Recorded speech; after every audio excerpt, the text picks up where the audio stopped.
Hi boys and girls, welcome to Storytime with Mrs. Dykstra. Today I'm going to be reading you a story from Ertl the Turtle and Other Stories by Dr. Seuss, one of my favorite authors of all time. And this story is called The Big Brag.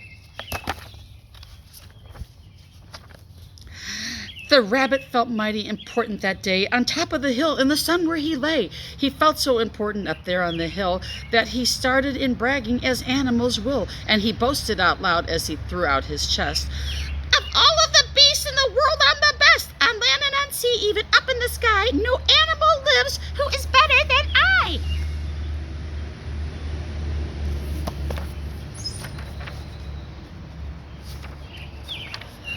"What's that?" growled a voice that was terribly gruff. "Now why would you say such ridiculous stuff?" The rabbit looked down and he saw the big bear. "I'm the best of the beasts," Said the bear. "So there!"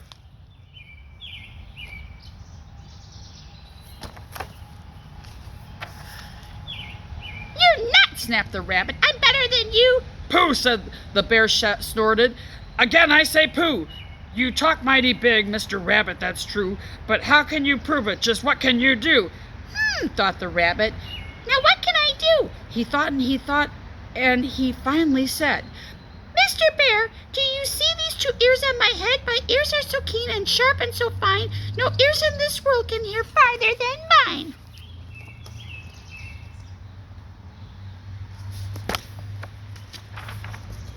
"Huff!" The bear grunted, and he looked at each ear. "You say they are good," said the bad bear with a sneer. "But how do you know just how far they can hear?"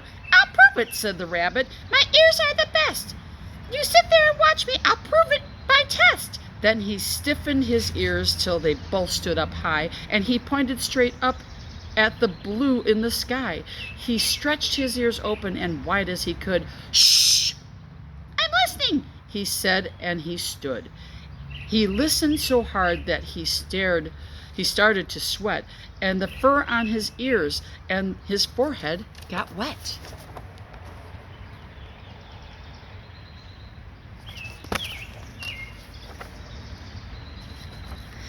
For 7 long minutes he stood, and he stirred, and he said to the bear, Do you know what I heard? Do you see that far mountain? It's 90 miles off. There's a fly on that mountain. I just heard him cough. Now the cough of a fly, sir, is quite hard to hear when he's 90 miles off, but I hear it quite clear. So you see, bragged the rabbit, it's perfectly true that my ears are the best, so I'm better than you.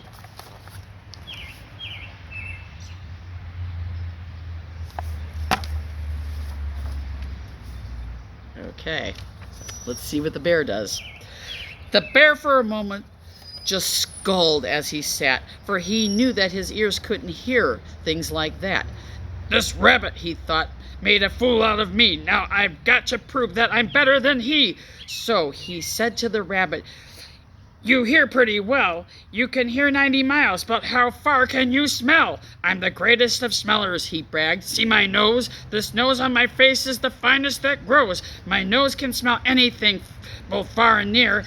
With my nose I can smell twice as far as you hear."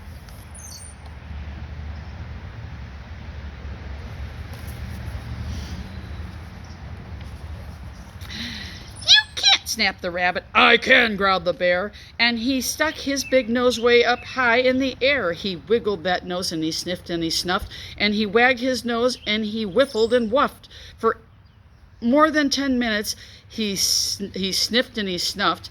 Then he said to the rabbit, "I've smelled far enough." Boys and girls, can you really prove how far you can hear and how far you can smell? These characters are silly. All right, said the rabbit. Come on now and tell exactly how far is the smell that you smell. "Oh, I'm smelling very far. A very, very smart smell," said the bear. "Away past that fly on the mountain out there. I'm smelling past that many mountains beyond. 600 miles more to the edge of the pond."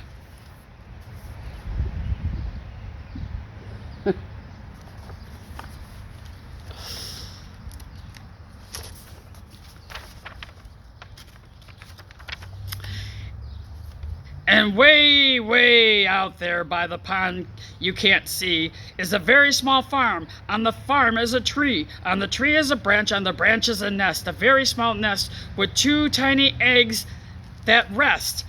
2 hummingbirds' eggs, only half an inch long. But my nose, said the bear, is so wonderfully strong. My nose is so good that I smell without fail, that the egg on the left is a little bit stale.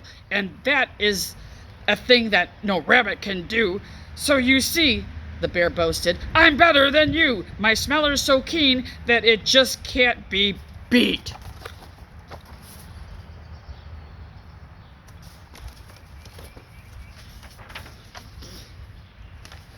What's that? Called a voice from way far by his feet. The bear and the rabbit looked down at the sound, and they saw an old worm crawling out of the ground. Now, boys, said the worm, you've been bragging a lot. You both think that you're great, but I think that you're not. You're not half as good as a fellow like me. You can hear, you can smell, but how far can you see? Now, I'm here to prove to you big boasting guys that your nose and your ears aren't as good as my eyes.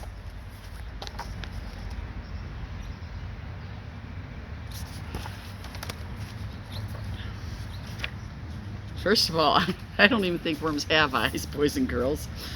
And that little old worm cocked his head to one side, and he opened his eyes, and he opened them wide.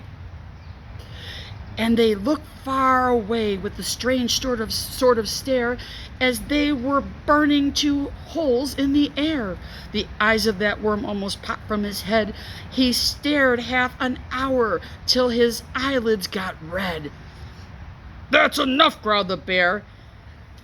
Tell the rabbit and me, how far did you look and just what did you see? Look at that.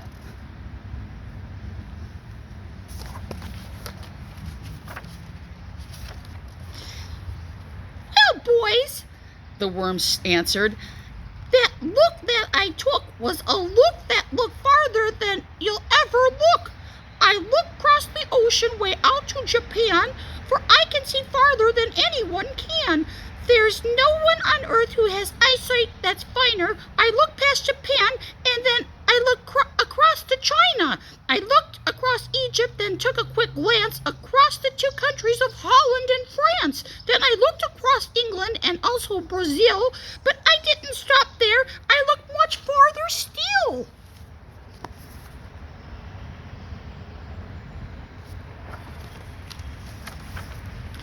And I kept right on looking and looking until I looked around the world and right back to this hill. And I saw on this hill, since my eyesight's so keen, the 2 biggest fools that I have ever seen.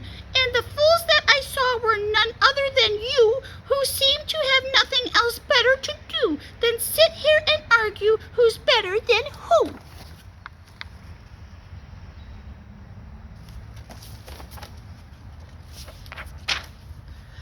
Then the little old worm gave his head a small jerk, and he dived in his hole and went right back to his work.